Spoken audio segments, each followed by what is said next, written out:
Welcome back to Vape Nerds. This is Chris. I'm going to start off with a little bit of a review on the setup that I'm using for all my builds. This is the Smoke X Pro M80 Plus. It goes all the way up to 80 watts. So that's going to be kind of hard to see, but it's got a nice little LED screen. The button is nice and clicky on it. Variable from 1 all the way to 80 watts. So if I take this, gotta unlock it first. Bring it all the way down.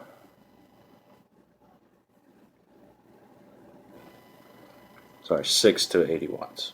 Right there, 6. And then all the way back up to 80.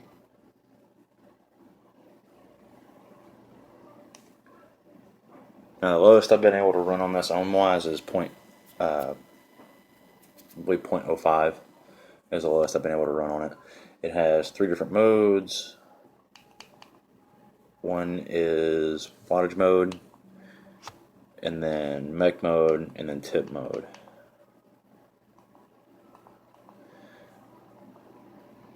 You have to go into the settings to be able to control the temp.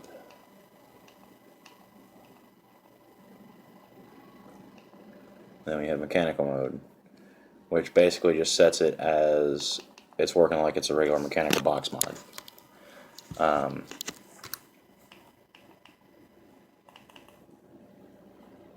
Put it back on wattage. This is a Dark Horse RDA clone. It's actually pretty good as far as machining goes. The post holes are good. Hopefully we'll be able to start selling stuff like this in the future. Full copper center pin. The insulation on the center post looks to be PET, and then it's got the regular Dark Horse drip top with the wide bore mouth piece on it. Alright, so down to business. Today I'm going to be teaching you how to do a regular clapton coil, and then in a later video that I'm probably going to end up doing tonight, I'm going to teach you something of my own creation. I call it the twisted clapton, which you'll just have to see it when you get to the video. It's actually pretty sweet. Alright, so I'm going to go ahead and get started teaching you how to build a regular clapton coil and install it inside your RDA. For some mods I would only suggest running it on single coil mode. However, I have one I can run on dual coil, so we'll get that going. All the supplies you're going to need: good pair of cutters, 26 gauge kanthol, 28 gauge kanthol, good pair of pliers, your cotton, and of course your rotary device, i.e. a drill. Let's get to it. So first step, you take about a 10-inch strip of your 26 gauge. I'm trying to do all this one-handed so you guys can see it really well. Insert it into your chuck where it will pinch it nice and tight.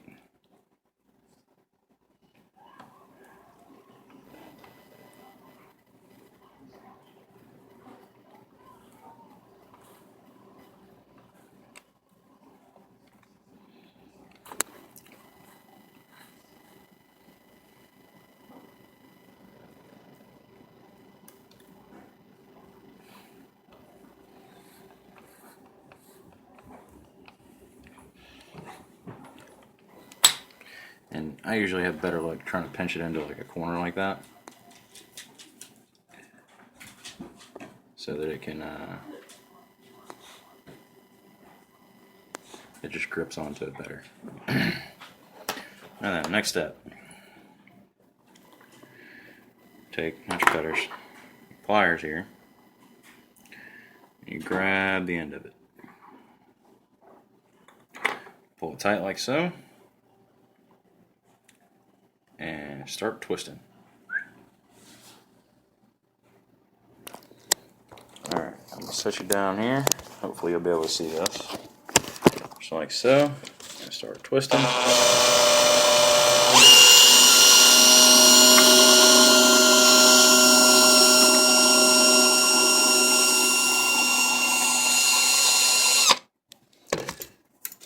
Alright, now then, you see what that did? Made it nice and straight. I hope you guys can see that really well. If not, I apologize and I'll make a better video later on if you're able to see it. How to straighten kanthol. Be the name of that video right there. How to straighten kanthol. Alright. Pull out a bunch of 28 gauge kanthol, probably about 4 or 5 feet of it. I've seen to do this, you take your 28 gauge, your long strand of 28, and you hook it into the drill.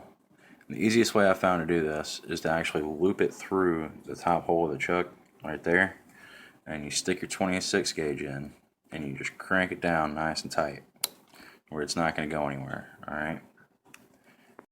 Went ahead and got it started. I got a camera person to help me out here.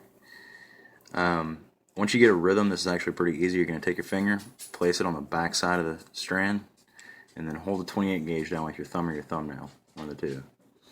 And then you're just going to slowly start it up. Like so.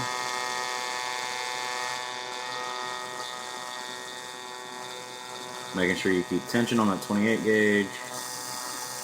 And as you find your rhythm, you can actually get a little bit faster with it. Just like this.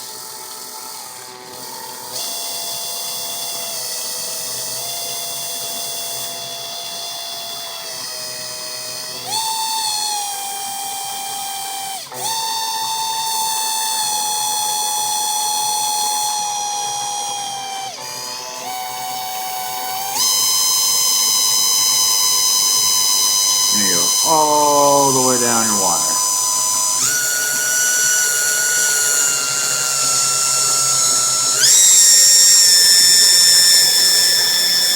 Making sure that the coils that go down are nice and tight, all the way down.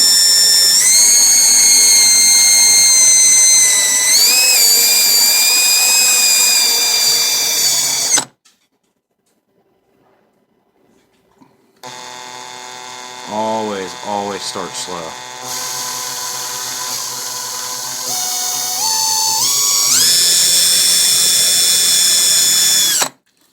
If you see this right here, this loop, if you have to stop to readjust so that nothing gets kinked up, that's fine too. Just try not to lose your place. Remember to always start slow.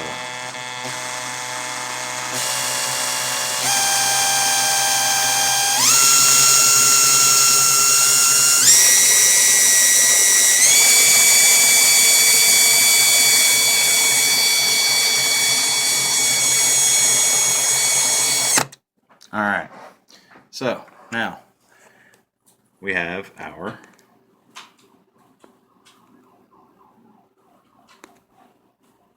clapping coil made. You can see all the little ribs going down it, all that. All that is a 28 gauge wrapped around this 26 gauge. And I left this here intentionally so you can see if you start going too fast or you don't move your hand fast enough with it, you get a nice little backup right here of coil. I'm trying to get it to focus on it. There we go. I don't know how well you can see that, but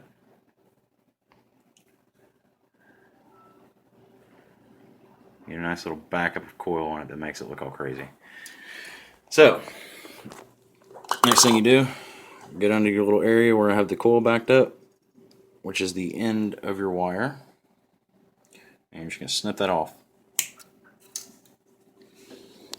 Now then, I'm going to take that and set it aside because I'm probably going to use it later on for my next coil build video. And you're going to come up here to the tip of the drill. Now at the very tip, half the time you're not going to be able to get it to where it's all super tight every single time, first time. So what you're going to do is, see how that's not like super tight at the top? Get to where it starts to be tight and snip it there. Okay? Now then, we have our clapton coil. Thing to do is this thing right here is too long to make a single coil with. So we're going to cut it into 4 or 5 inch lengths. Magic! Alright, so we have our lengths here. So you want them just long enough to make a regular coil with. I, however, forgot something out of the things you need list, which is these. these are what I use to wrap my coils because I like the width of them. Usually once you find something you like, you stick with it as far as width goes. It takes a little trial and error. However, I like these. They work great for me. It's kind of a micro coil. I would compare it to, like, say, a 14 gauge needle or something like that. However, they do make cool spinning kits and stuff like that. I just haven't been able to get one yet. As soon as I get one, I'll drop a review in here for you. But these are what I use. You wrap this just like any other coil. Hold here, just like this. Bring it down and around for 1, 2, 3, 4 wraps is all I'm going to do because I'm trying to keep this lower on. Alright. Place this one down. Positive lead's already longer than the negative. Bring this over here. Go 1, 2, 3, and 4. Now the reason I'm only doing 4 is there's a lot of metal right here. A lot of metal right here, considering we use 26 and 28 gauge. Now you can use from 24 gauge down to 30 gauge to, as long as the center is larger by at least 1 gauge measurement than the outer wrapping, you're good to go. Okay. You take your longer lead, slip it into the positive, slip your shorter into the negative, making sure they're both about the same distance apart from the center as possible. Alright, you're going to take and screw in the negative side snugly, not super tight. You can come back and tighten it up later. Okay, and then you're going to take your positive lead here and just kind of get it where you want it and bend it up just like that. Okay, that way you can take this out. It's not weighing it down too much. I'm going to push it in a little bit more. It's too close to the side.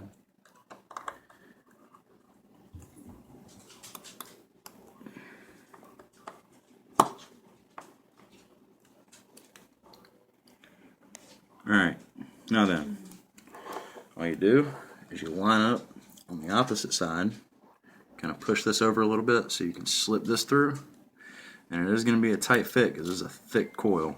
This is thick wire right here. And you screw down the negative where you want it.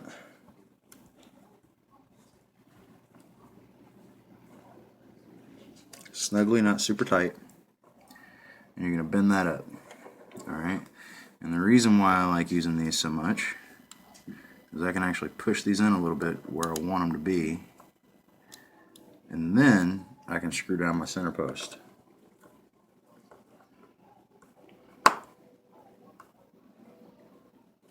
Bam, just like that. Okay, you're going to pull out these for now, and then you're going to snip the extras. Look away while you're doing that too, because these things can fly.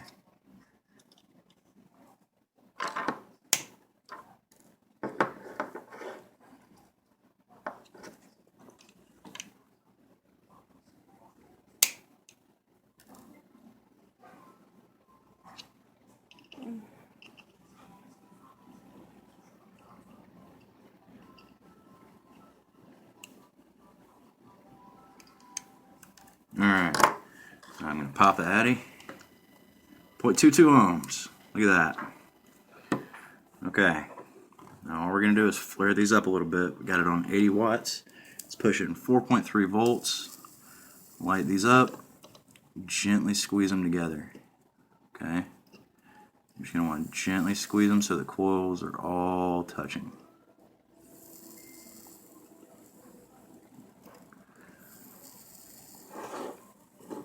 Do the same thing on the other side.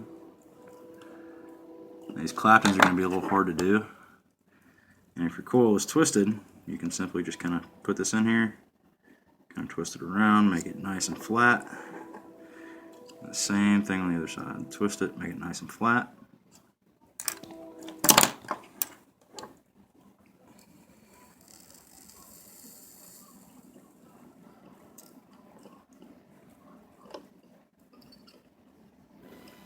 Now if you're going to run a setup like this, you see how long it's taken to flare up like that, might want to be running a little bit higher wattage of a mod, or maybe a mech mod, something like that. Alright.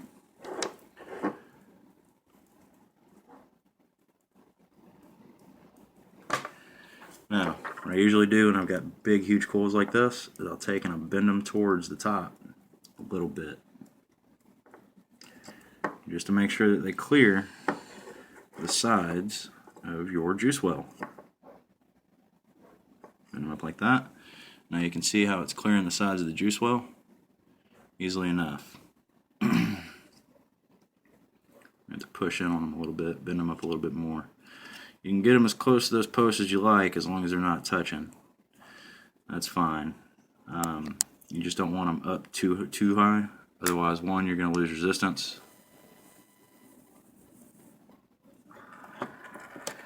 And two, you can cause the coil to short out and it'll fail horribly. It'll actually snap inside. And it's pretty cool to see, but it's not very cool whenever you've been working on it forever. Alright, so I want to show you the main idea behind a clapton coil.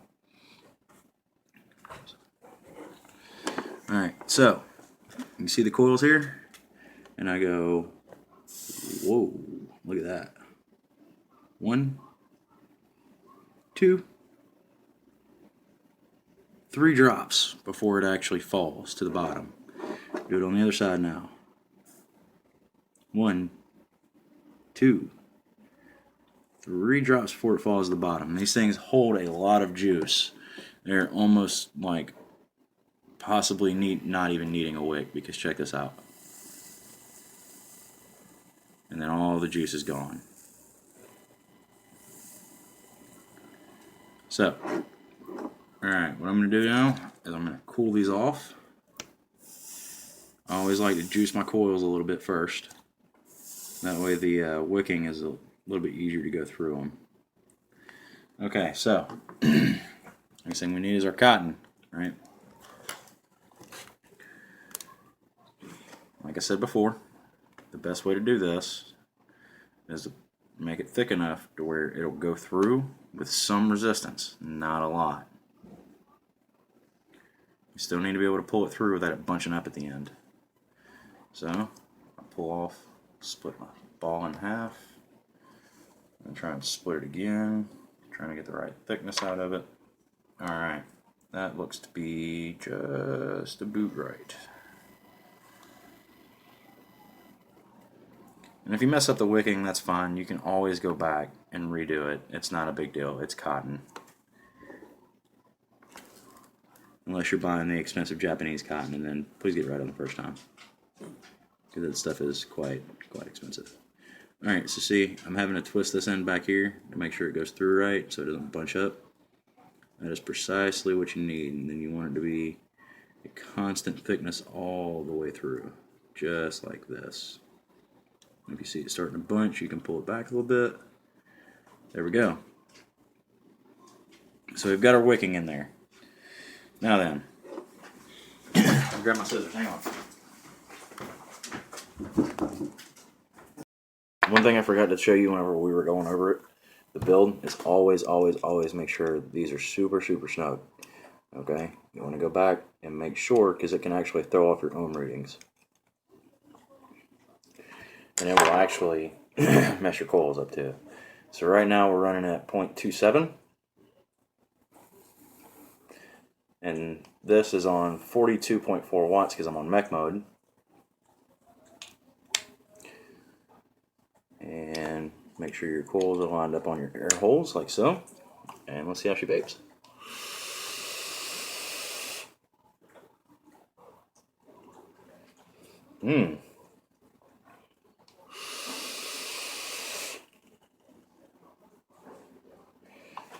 Got amazing flavor off of this because it's not necessarily pulling directly from the wick and then bringing it off of there. It'll actually wick it up into the coil and then pull from the coil. And that's what you're actually pulling from, so it's actually a pretty good vape. Alright, let's put it back in wattage mode. And let's start at 60 watts.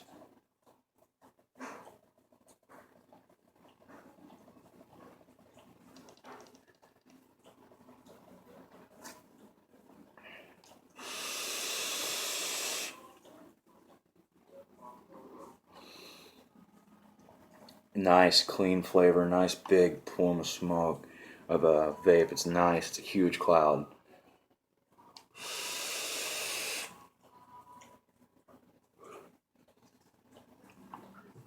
Alright, let's run it up to 70.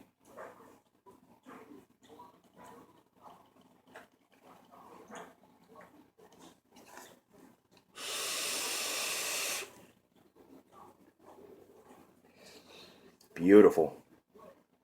Let's bring this baby all the way up.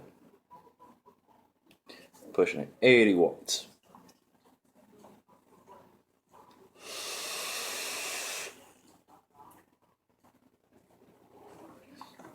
God, that's amazing. Even at 80 watts, the flavor is just top notch. It's all you're getting is flavor. You're not getting any kind of burning. You're not getting anything. It's just beautiful, beautiful flavor because it's all it's coming from is just directly from the coils. Just amazing, amazing vape. I love it. We have the twisted 28 gauge wrapped in 30 gauge. Pretty cool little coil looking thing here. And in my next video, I will actually be wrapping this and installing it on the RDA. I don't think I need to go over the steps of installing it into an RDA again because it's still a clapton coil. If you catch that other video first and then come back here, you can see all the steps you need to have, and then we can go from there. So, like I said, I am vaping melon milk. It is one of our better juices that we offer here at vapnerd. If you are interested in getting any juices from us, then you can leave a post in the comments below, or you can email us at vapnerd@gmail.com, spelled the same way as our channel, VAPNERD. We haven't really gotten prices worked out completely yet. We don't have a list yet of all of our juices. However, soon we will have that.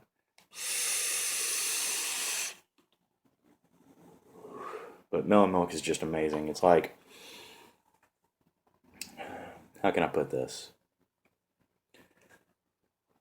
It's like when you inhale it, it is like a Werther's Original with a little bit of cantaloupe in it. And then when you inhale it, it's just straight juicy fruit, sweet, just goodness. We also have several other flavors involved in our system here. So if you have any questions or you have any requests you would like to get, any specific flavors or anything like that, then you can let us know.